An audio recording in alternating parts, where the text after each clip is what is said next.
خدا تم کو غارت کرے، تمہارے لیے شراب بھی وہ خرید کر لاتی ہے؟ میں نے ملامت امیز لہجے میں کہا۔ اسے زیادہ دور نہیں جانا پڑتا۔ جہانگیر نے اپنی صفائی پیش کی۔ قریب ہی کی ایک بلڈنگ میں کوئی میڈم رہتی ہے، بہت نیک عورت ہے۔ سلمہ فون کر کے جاتی ہے، اس کا آدمی گاڑی میں بوتل پہنچا کر پیسے لے جاتا ہے۔ اس کی وجہ سے مجھے آرام ہو گیا ہے۔ اس کی زبان سے میڈم کا لفظ سنتے ہی میرے ذہن میں ایک جھماکا ہوا اور میں نے پوچھا، اس کا نام فرزانہ تو نہیں ہے؟ فرزانہ اور دیوانہ معلوم نہیں، سب اسے میڈم کہتے ہیں۔ وہ بائیں آنکھ دبا کر بولا، سنا ہے کہ ڈھلتی عمر کی زوردار عورت ہے۔ وہ اپنی دنیا میں مگر رہنے والا آدمی تھا، اسے کچھ سمجھانا لاحاصل تھا۔ اگر وہ اپنی بیوی سے شراب منگوا کر خوش ہوتا تھا تو مجھے کیا اعتراض ہو سکتا تھا؟ میں بس دعا کر سکتا تھا کہ میڈم رسم و راہ بڑھا کر کہیں سلمہ کو اپنی راہ پر نہ لگا لے۔ میں نے اپنے لیے سگریٹ سلگائی، پھر اس سے پوچھا، سلمہ کے بناؤ سنگھار کا کیا چکر ہے؟ اسے دلہن بنا کر اپنے ہنی مون کی یاد تو تازہ نہیں کر رہے؟ سچ پوچھو تو اپنا ہنی مون عظمت ماموں کی گرفتاری کے بعد اب شروع ہوا ہے۔ اصل ہنی مون تو لڑائی جھگڑے کی نظر ہو گیا تھا۔ اس نے اپنی بپتا شروع کر دی۔ ان عورتوں کا باوا آدم نرالا ہے، گھر میں اپنے مردوں کے سامنے سر جھاڑ منہ پہاڑ بنائے رہتی ہیں، باہر نامحرموں میں جانے لگتی ہیں تو 16 سنگھار کر کے چھمک چھلو بن کر جاتی ہیں۔ میں نے سلمہ سے کہہ دیا کہ گھر میں بند سمر کر رہا کرے، باہر جاتے ہوئے میک اپ بگاڑ لیا کرے۔ اب وہ اسی ٹھاٹ سے کھانا پکاتی اور برتن دھوتی ہے۔ اپنی پوری زندگی میں آج تم نے عقل کی بات کی ہے۔ میں نے اس کی تائید کی۔ عورت کو صرف اپنے مرد کے سامنے بند سنور کر رہنا چاہیے، دوسروں سے اسے کیا لینا؟ اس نے بردباری سے اس بات میں اپنا سر ہلایا اور جھک کر صوفے کے نیچے سے اپنا گلاس نکال لیا جو آدھا خالی تھا۔ تم اپنی حرکتوں سے باز نہیں آئے، پھر دن دہاڑے اسکاچ چڑھا رہے ہو؟ میں نے اسے گھورتے ہوئے کہا۔ چکھ کر دیکھ لو۔ اس نے اپنا گلاس میری طرف بڑھا دیا۔ اسکاچ برائے نام ہے، پورا گلاس نرا پانی ہے۔ اس کے بعد تم نے دوسرا گلاس بنایا تو میں یہاں سے اٹھ کر چلا جاؤں گا۔ میں نے غراتے ہوئے اسے دھمکی تھی، دور ہٹاؤ اس گلاس کو، یہ اسی قابل ہیں۔ سلمہ نے کچن سے میری تائید کی۔ میں کہتی ہوں کہ تم ہفتے عشرے کے لیے یہاں آ جاؤ تو یہ بالکل سدھر جائیں گے۔ تم کھانا پکا رہی ہو یا ہماری باتیں سن رہی ہو؟ وکڑا ہو کر خفگی سے داڑا۔ دونوں کام کر رہی ہوں، چاہو تو آ کر دیکھ سکتے ہو۔ سلمہ کا لہجہ سلگانے والا تھا مگر جہانگیر پر اس کا خاطر خواہ اثر نہیں ہوا۔ وہ خاموشی سے صوفے پر بیٹھا اور گلاس اپنے ہونٹوں سے لگا لیا۔ تم صبح اٹھنے کے بعد شراب نوشی کرتے ہو تو کسی ندیدے کی طرح سونے تک پیتے رہتے ہو، یہ بہت بری عادت ہے۔ تم وقت اور پینے کو دیکھ رہے ہو، مقدار کو دیکھو۔ میں تمہیں سچ بتا رہا ہوں کہ میں شراب کم اور پانی زیادہ پیتا ہوں۔ تم دیکھ نہیں رہے کہ میرے گلاس کا رنگ کتنا ہلکا ہے؟ اچھا یہ بتاؤ کہ تمہاری دانش میں دن بھر میں کتنی پی لیتا ہوں گا؟ تمہارا 1 بوتل سے زیادہ کا یومیہ اوسط ہوگا۔ میں نے محتاط تخمینہ لگا کر بتایا۔ 1 لیٹر کی بوتل پورے 2 دن چلتی ہے، اس نے فاتحانہ انداز سے بتایا۔ یقین نہ ہو تو سلمہ سے پوچھ لو، ساری خریداری اسی کے ہاتھ میں ہے۔ سلمہ میرے لیے چائے اور کچھ گرما گرم اسنیکس کی ٹرے لے آئی تھی۔ اس نے جہانگیر کی بات سن لی تھی۔ میرے سامنے والے صوفے پر بیٹھتے ہوئے بولی، یہ ٹھیک کہہ رہے ہیں، ان کی مقدار کم ہوئی ہے مگر میں کہتی ہوں کہ یہ دن بھر کا سلسلہ ٹھیک نہیں ہے۔ لت پڑ ہی گئی ہے تو شام کو اپنا شوق پورا کر لیا کریں۔ بس اپنے مشورے اپنے پاس رکھو، جہانگیر نے بے رخی سے کہا۔ میں اپنے مسئلے خود جانتا ہوں۔ مجھے معلوم ہے کہ تمہیں یہ غم کھایا جا رہا ہے کہ لاہور سے تمہارے میکے کا کوئی مہمان یا آ گیا تو مجھے دیکھ کر کیا سوچے گا۔ کان کھول کر سن لو، مجھے اپنے بارے میں چرس اور ہیروین بیچنے والوں کی رائے کی کوئی پرواہ نہیں ہے۔ دیکھ لیا؟ سلمہ نے بے بسی سے میری طرف دیکھتے ہوئے کہا۔ زیادہ سمجھاتی ہوں تو یہ ایسی گھٹیا باتوں پر اتر آتے ہیں جن کا کوئی سر پیر نہیں ہوتا۔ سر پیر کیوں نہیں ہوتا؟ کیا لاہور میں تمہارے عظمت ماموں ہیروین کے اسمگلنگ کے چکر میں نہیں پکڑے گئے؟ بیچارے ابھی تک اندر ہیں۔ جہانگیر کے آخری فکرے میں ہمدردی سے کہیں زیادہ تضحیق کا پہلو نمایاں تھا۔ سلمہ روحان سی ہو کر اٹھ گئی۔ کبھی کبھی تم بہت سنگ دل ہو جاتے ہو، تمہیں میری خوشی ایک آنکھ نہیں بھاتی۔ یہاں میری موجودگی پسند نہیں ہے تو میں کچن میں اپنا منہ جھونکنے جا رہی ہوں۔ منہ نہ جھونکنا، ہانڈی چڑھا دینا۔ ڈینی کو 1:30 بجے کھانا تیار ملنا چاہیے، یہ ہمارے ساتھ کھانا کھا کر جائے گا۔ اس نے سلمہ کے پیچھے ہانک لگائی۔ میں کھانے کے لیے نہیں رکوں گا، میں نے سختی سے انکار کر دیا۔ میں بہت مشکل سے وقت نکال کر تمہارے پاس آیا ہوں۔ میں تمہیں ذاتی طور پر فضا میں منڈلانے والے خطرات سے آگاہ کرنا چاہ رہا تھا۔ میں چائے پیتے ہی چلا جاؤں گا، مجھے دوسرے کام بھی نمٹانے ہیں۔ اس نے اپنی تجویز پر اصرار نہیں کیا، نرمی سے بولا، یہ شی کا چکر کب تک چلتا رہے گا یار؟ نئے آئی مین کا وقت پورا ہو چکا ہے، اس کے بارے میں تم کسی بھی وقت اچھی خبر سن لو گے۔ اچھی خبر کیا، خاک سن لوں گا، وہ منہ بنا کر بولا۔ 3-4 دن تک اس کے بارے میں اخباروں میں دھواں دھار خبریں آتی نہیں، اب ایک لفظ بھی نہیں آ رہا۔ معلوم ہوتا ہے اخبار والے اسے ڈرتے ہیں یا پھر انہوں نے مال بٹور کر اپنا منہ بند کر لیا ہے۔ ان دونوں میں سے کوئی بات نہیں ہے، میں نے اسے سمجھایا۔ اسے بھڑکانے اور اشتعال دلانے کے لیے خبروں کا سلسلہ شروع کرایا گیا تھا۔ اب ہم نے جان بوجھ کر خاموشی اختیار کر لی ہے۔ اخبار والوں کی اس تک کوئی رسائی نہیں ہے، ان کو جو مواد مل جاتا ہے نمک مرچ لگا کر چھاپ دیتے ہیں۔ تم کہتے ہو تو میں مان لیتا ہوں، اس نے سر جھکا کر کہا۔ چائے نوشی کے دوران میں نے دیکھا کہ اپنے ہلکے گلاس سے وہ لمبے وقفوں سے چھوٹی چھوٹی چسکیاں لے رہا تھا۔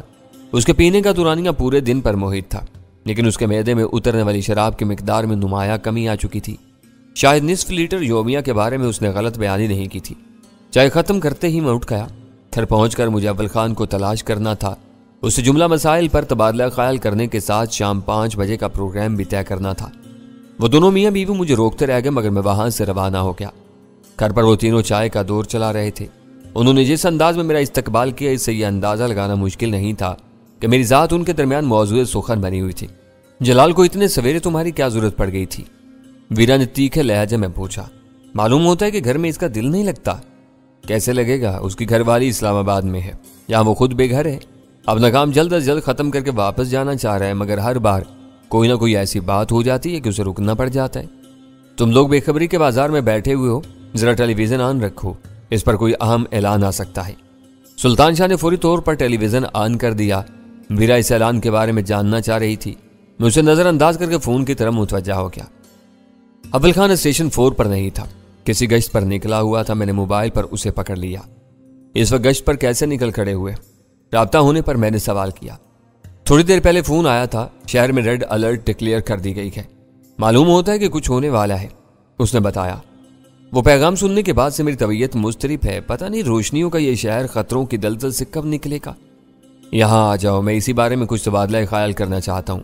اس ریڈ الرٹ کا محرک جلال ہے، میں ابھی اسی سے مل کر آ رہا ہوں۔ ایسی بات ہے تو میں 10-15 منٹ میں پہنچ رہا ہوں۔ اس کا وہ پیغام سن کر میں نے فون بند کر دیا۔ تم مجھ سے کس ریڈ الرٹ کی بات کر رہے تھے؟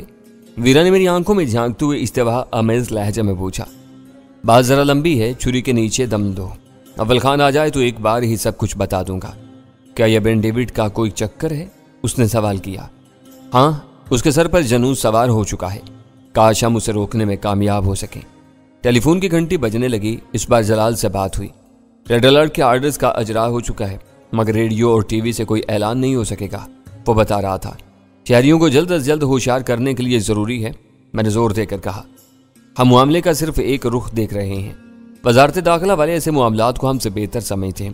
وہ کہہ رہے ہیں کہ ایسے اعلانات کے بہت منفی اثرات ہوں گے، شہر میں خوف و ہراس پھیل جائے گا، افراتفری مچے گی، لوگ دفاتر اور دکانیں بند کر کے گھروں کو چلے جائیں گے، پوری شہری زندگی درہم برہم ہو کر رہ جائے گی، جس کے معاشرتی اثرات پر کئی روز تک قابو نہیں پایا جا سکے گا۔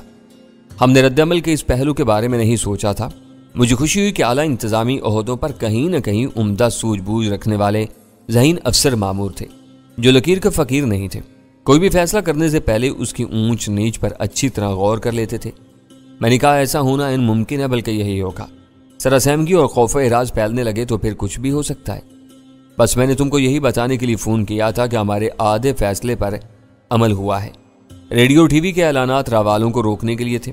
میں نے کنکھیوں سے ویرا کی طرف دیکھتے ہوئے کہا، ان کو خوفزدہ کرنا بھی ضروری ہے، اس کی تم فکر نہ کرو۔ جب شہر کی سڑکوں پر باوردی پولیس کی کثرت نظر آتی ہے نا، تو ہر جرائم پیشہ شخص گڑبڑ کا اندازہ لگا لیتا ہے۔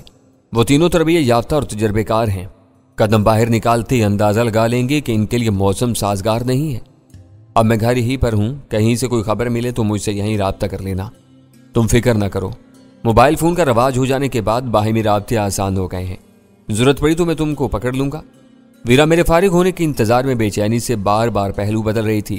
جلال سے میری گفتگو ختم ہوتے ہی بول پڑی، پتہ نہیں اول خان کتنی دیر میں آئے گا، تم اپنی کہانی شروع کر دو، میں اب زیادہ دیر تک صبر نہیں کر سکتی۔ میں ایک شرط پر یہ دوہری مشقت برداشت کر سکتا ہوں کہ تم اپنے ہاتھ سے مجھے عمدہ چائے بنا کر پلاؤ۔ میں نے کچھ وقت گزارنے کے لیے وہ شرط عائد کر دی، ورنہ مجھے مزید چائے پینے کی کوئی خواہش نہیں تھی۔ میں جہانگیر کے گھر سے چائے پی کر ہی ادھر آیا تھا۔ میں چائے بنا دوں گی، تم شروع ہو جاؤ، وہ بولی۔ پہلے چائے، اس کے بعد باتیں ہوں گی، میں دو ٹوک لہجے میں یہ کہہ کر اٹھ گیا۔ میں غسل خانے سے نمٹ کر آیا تو میرے لیے چائے تیار تھی اور ویرا منہ پھلائے میرا انتظار کر رہی تھی۔ ابھی تک ہم بین ڈیوڈ کے گرد گھوم رہے تھے۔ میں نے چائے کا پہلا گھونٹ لے کر بات شروع کی۔ اب کہانی خاصی پھیل چکی ہے، اچانک ڈور بیل 2-3 مرتبہ بج اٹھی اور ہم سب چونک کر ایک دوسرے کی شکل دیکھنے لگے۔ ہمارے پاس آنے والوں میں سے کوئی اتنا بدتمیز یا اجلت پسند نہیں تھا کہ اس طرح بار بار گھنٹی بجانا شروع کر دی۔ میں نے تیزی سے اپنی جگہ چھوڑ دی۔ سلطان شاہ میرے ساتھ تھا۔ میں نے خود کو کسی ناگہانی آفت سے محفوظ رکھنے کے لیے بہت احتیاط سے دروازہ کھولا اور پھر اول خان کو دیکھ کر بھونچ کر رہ گیا۔ اس کا داہنا شانہ زخمی تھا جس سے رسنے والے خون نے اس کی پوری آستین کو سرخ کر دیا تھا۔ اس نے بائیں ہاتھ سے زخم کو دبایا ہوا تھا۔ دروازہ کھلتے ہی وہ ہم دونوں کو دھکیل کر اندر گھس آیا۔ او خدایا، یہ کیا ہو گیا؟ ہمارے پیچھے سے غزالہ کی سہمی ہوئی اور تحیر زدہ آواز ابھری۔ تواتر سے بجنے والی گھنٹیوں سے متجسس ہو کر وہ ہمارے پیچھے پیچھے چلی آئی تھی اور اول خان کی خون آلود آستین پر نظر پڑتے ہی پریشان ہو گئی تھی۔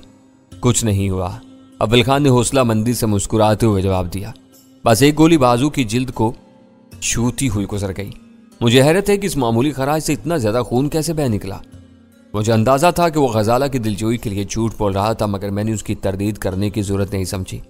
گولی کا وہ زخم معمولی ہوتا تو وہ اضطراب کے عالم میں بار بار ہماری ڈور بیل ہرگز نہ بچاتا۔ سکون سے ایک بار بٹن دبا کر جواب کا انتظار کرتا۔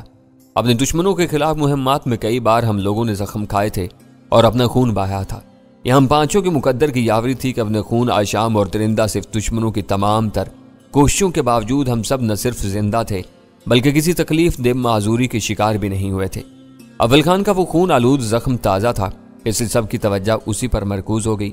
ویرا نے کسی پیشہ ور اور جابر نرس سے کیسے انداز میں اول خان کی ہر بات سنی انسنی کر کے اسے زبردستی ڈرائنگ روم کے ایک صوفے پر لٹا دیا۔ اول خان پر پہلی نظر پڑتے ہی میرے ذہن میں یہ سوال ابھرا تھا کہ اسے وہ زخم کیسے آیا۔ وہ کسی کی چلائی ہوئی گولی کا شکار ہوا تھا، مگر وہ وقت ان سوالات کا نہیں تھا۔ اس وقت اول خان کے بازو کے زخم کی دیکھ بھال اور فوری طبی امداد کی فراہمی ہر سوال پر مقدم تھی۔ ویرا نے آستین اتارنے کے چکر میں پڑے بغیر خون آلود کپڑا کاٹ کر اول خان کا داہنا بازو برہنہ کر دیا۔ گولی اس کے بازو کی جلد اور گوشت کو پھاڑتی ہوئی گزری تھی۔ گولی ذرا اوپر لگی ہوتی تو اس کے شانے اور بازو کے جوڑ کی ہڈی کو ناقابل تلافی نقصان پہنچ سکتا تھا۔ زخم کے ارد گرد جگہ کو انگلیوں سے اچھی طرح دبانے اور ٹٹولنے کے بعد جب ویرا اور غزالہ کو اطمینان ہو گیا کہ گولی زخم میں موجود نہیں تھی تو انہوں نے ڈیٹول کی مدد سے زخم کی صفائی کر کے اس کی ڈریسنگ کر دی اور اول خان صوفے پر سیدھا ہو کر بیٹھ گیا۔ میں اس ہمدردی کے لیے تمہارا ممنون ہوں، اس نے ہنستے ہوئے کہا، لیکن اس چکر میں تم نے مجھے کارٹون بنا دیا۔ اس نے بائیں ہاتھ سے اپنے برہنہ ہاتھ اور ڈریسنگ کی طرف اشارہ کرتے ہوئے کہا، اس حالت میں لی ہوئی میری سادہ سی تصویر بھی بہترین کارٹون کا انعام جیت سکتی ہے۔ یہ ہوا کیسے؟ تم پر گولی کس نے چلائی؟ ویرا سے اٹکا ہوا سوال آخرکار زبان پر آ گیا۔ میں سڑک پر اپنی توجہ مرکوز کی ڈرائیونگ کر رہا تھا کہ اچانک میرے اس بازو میں آگ سے بھر گئی۔ وہ بے آواز فائر تھا۔ بوکھلاہٹ کی وجہ سے میں کسی طرف دھیان نہیں دے سکا، بس اتنا دیکھ سکا کہ گہرے نیلے رنگ کی ایک کار بہت تیزی کے ساتھ میرے برابر سے گزر کر آگے نکلتی چلے گی۔ اس وقت آغا خان اسپتال والی سڑک خالی تھی۔ مجھے شبہ ہے کہ مجھ پر اسی نیلی کاڑی سے گولی چلائی گئی تھی۔ اول خان نے مزے لے کر مسکراتے ہوئے جواب دیا، ہنسو نہیں، یہ بہت سنگین واقعہ ہے۔ ویرا تشویش سے بولی، نامعلوم حملہ آور نے تمہارے بازو کا نہیں، کھوپڑی یا گردن کا نشانہ لیا ہوگا۔ یہ تمہاری خوش قسمتی تھی کہ تم بال بال بچ گئے۔ تم نے بوکھلاہٹ کے باوجود کار چلانے والے کو تو دیکھا ہوگا، مہلت ہی نہیں ملی، اس کی رفتار بہت تیز تھی۔ میں ناگہانی طور پر اسٹیئرنگ پر اپنا توازن برقرار نہیں رکھ سکا۔ مجھے اجلت میں بریک لگا کر اپنی گاڑی کی رفتار کم کرنا پڑی۔ اتنی دیر میں وہ گاڑی بہت تیزی سے دور نکل چکی تھی۔ تم نے کچھ تو دیکھا ہوگا کہ وہ کون تھا؟ کوئی مقامی تھا یا میرا کوئی ہم وطن کار چلا رہا تھا؟ ویرا نے اصرار کیا۔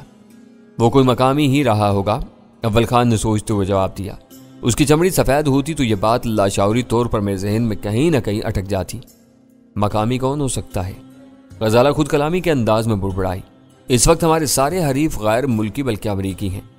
تم راہ والوں کو فراموش کر رہی ہو؟ ویرا نے یاد دلایا، ان دنوں وہ بھی امریکیوں کی مدد کر رہے ہیں۔ آپ ذرا سی دیر پہلے کہانی کے پھیل جانے کی بات کر رہے تھے۔ غزالہ کو اچانک بھولی ہوئی بات یاد آ گئی۔ ہاں، اب تو تم میرے ہاتھ کی بنی ہوئی چائے بھی پی چکے ہو۔ ویرا نے اس کا ساتھ دیا۔ اپنی کتھا سناؤ تاکہ ساری کڑیاں یکجا ہو سکیں۔ واقعات نے پھیلاؤ اختیار کیا ہے تو پھر کہیں سے کوئی نہ کوئی سراغ بھی مل سکتا ہے۔ ویرا صحیح کہہ رہی ہے، یہ ریڈ الرٹ کا کیا چکر چل پڑا ہے؟ اول خان نے اپنی تکلیف کو بھول کر پوچھا۔ میں نے اپنی کہانی چھیڑ دی۔ اس کی ابتدا معمولی سی تھی۔ میرے اور جلال کی ملاقاتیں ہوتی رہتی تھیں، ان میں کوئی نئی بات ضرور سامنے آتی تھی، اور جب اس روز کے واقعات سامنے آنے شروع ہوئے تو حیرت سے ان چاروں کی آنکھیں پھیلتی چلی گئیں۔ وہ سب اس قدر پرتجسس تھے کہ ان لوگوں کے لیے خاموش رہنا محال تھا۔